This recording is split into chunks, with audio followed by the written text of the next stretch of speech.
The door closed with a quiet click that seemed louder than any argument we'd had in weeks. He left carrying only his overnight bag, but the silence he left behind filled the entire house. We'd both agreed he needed space, his words, not mine, but saying it out loud didn't stop the ache that settled in my chest.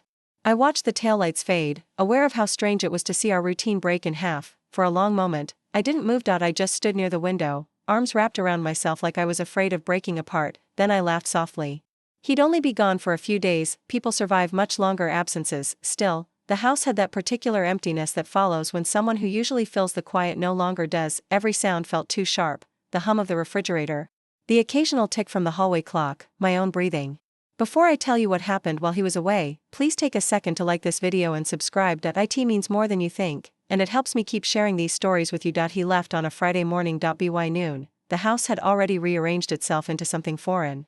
I made breakfast for one, cleaned dishes that didn't need cleaning, opened a window for air that refused to feel fresh. Then I heard my phone buzz. It was a message from Oliver, our neighbor. We'd exchanged polite smiles for years, the kind you give when you collect mail at the same time. But that day his message was simple. Hey, I saw your car still in the driveway. Want me to help with that shelf you were fixing? I reread it 3 times. A part of me wanted to say no, another, lonelier part didn't. I typed back, sure, if you have time. 20 minutes later there was a knock on the door. He looked different in daylight, less like the neighbor who nodded from across lawns and more like someone who'd stepped into my quiet life at precisely the wrong moment. He smiled, holding up a toolbox. Where's the patient? I laughed. Follow me. The shelf in question had been leaning for weeks. He knelt to inspect it while I handed him screws. We talked about minor things, the weather, weekend plans, how city traffic doesn't really sleep. It was harmless talk, but beneath it sat something else, a calm understanding that silence didn't need to feel awkward. After he left, the house felt even quieter, but not in the same way. There was an echo of conversation where before there had only been the hum of appliances. Saturday came with gray skies. I tried reading, cleaning again, scrolling through nothing on my phone. Another message buzzed in. Coffee? My treat. You sound like you need to escape those walls. He wasn't wrong. I met him at the cafe 2 blocks down, the one with the slightly oversweet pastries and the barista who wrote everyone's name wrong. Oliver waved from the corner table, sunlight cutting across his face. You actually came, he said. You honestly think I'd turn down caffeine? We laughed. It was easy, too easy. No tension, no second guessing. For an hour we talked like people who had known each other longer than we had. His stories made me forget to check my phone for messages from my husband. When I did, there were none. Walking back, the cold air bit at my cheeks. I wasn't thinking about lines or decisions. I was thinking about how nice it felt to be heard. How unusual it was to laugh without calculating what followed. That night the rain came. It began softly, rhythmic, the kind that settles in rather than passes through. I stood by the window watching the driveway glisten and tried not to imagine his car returning early. Instead, there was another knock. A familiar rhythm, too short, one pause, one more, Oliver again. He stood under an umbrella, rain dripping from the edge of his jacket. I brought this back, he said, holding out the screwdriver he'd borrowed. You could have kept it, I said, taking it, smiling. He hesitated before turning away. I couldn't, he said quietly. You looked like you needed company more than tools. The words hung between us. He didn't step inside, he didn't have to. The offer was already there, gentle, unspoken, and I felt my chest tighten in ways that weren't entirely about guilt. After he left, I sat on the couch with the screwdriver in my hand, spinning it slowly between my fingers. What exactly was wrong with wanting to be understood? Was it betrayal to crave conversation more than silence, or was I just tired of feeling like I existed behind glass? When I finally went to bed, the sheets felt too wide, too cold. I turned toward the empty side like habit, and for the first time, I whispered words to no one. I didn't plan this.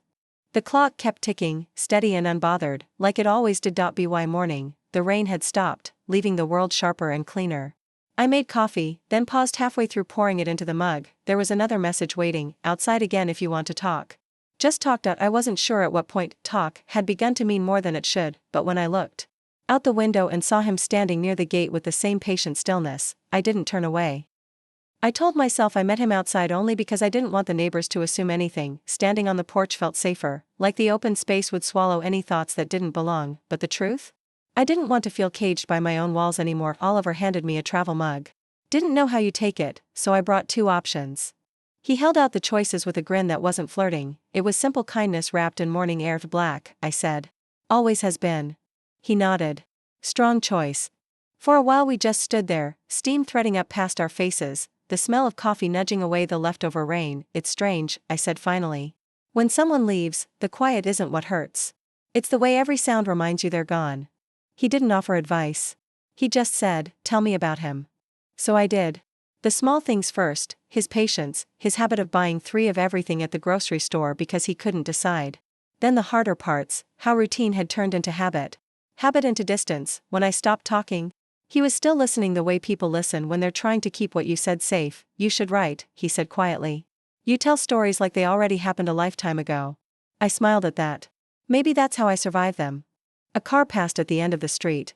We both looked instinctively, though neither expected to see my husband there. After a moment Oliver said, do you want company later? I can make dinner, you judge my cooking skills. I hesitated. Then I surprised myself with, sure. Why not? The evening light fell slow and honeygold across the kitchen counters. The empty side of the table suddenly didn't feel so vast. Oliver moved easily in the space, chopping vegetables with the kind of focus that made every motion quiet. I didn't know neighbors could be this competent, I teased. I'm full of secrets, he replied. Mostly edible ones. We laughed, easy again, until laughter slid into another kind of silence, softer. Aware that I kept thinking about how my husband had filled this same room with unspoken words, while a near stranger now filled it with conversation. Halfway through eating, I caught myself reaching for an extra plate as if expecting another person to join us. The reflex startled me. Oliver noticed. You okay? Yeah, I said. Just muscle memory. He nodded, saying nothing more. That patience again, the same quiet understanding that had drawn me outside earlier. When the plates were rinsed and the counter wiped, he lingered near the doorway. You'll let me know when he's back? I will. And you'll be fine? He asked. I think so. He smiled. Good. Then I won't worry. A pause, then lighter, much. I laughed, shaking my head. Good night, Oliver.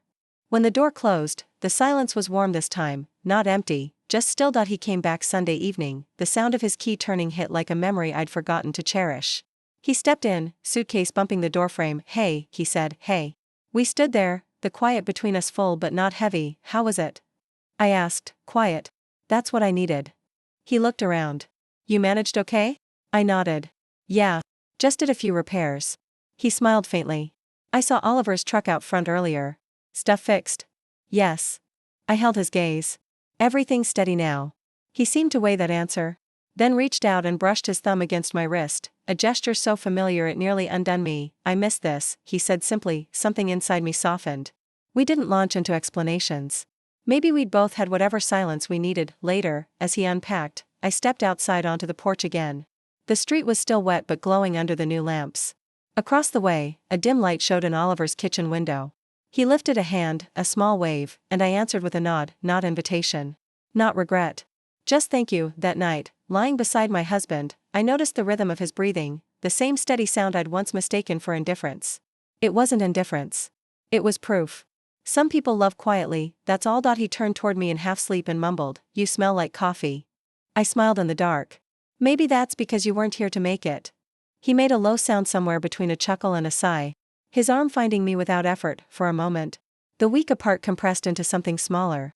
Something we could hold again. The next morning, I woke before him. Sunlight slipped through the curtains, spilling across the bed in slow gold. Outside, the world was ordinary again. Birds, mail trucks, life continuing. I reached for my phone, thumb hovering above a half-written message to Oliver, then I deleted it.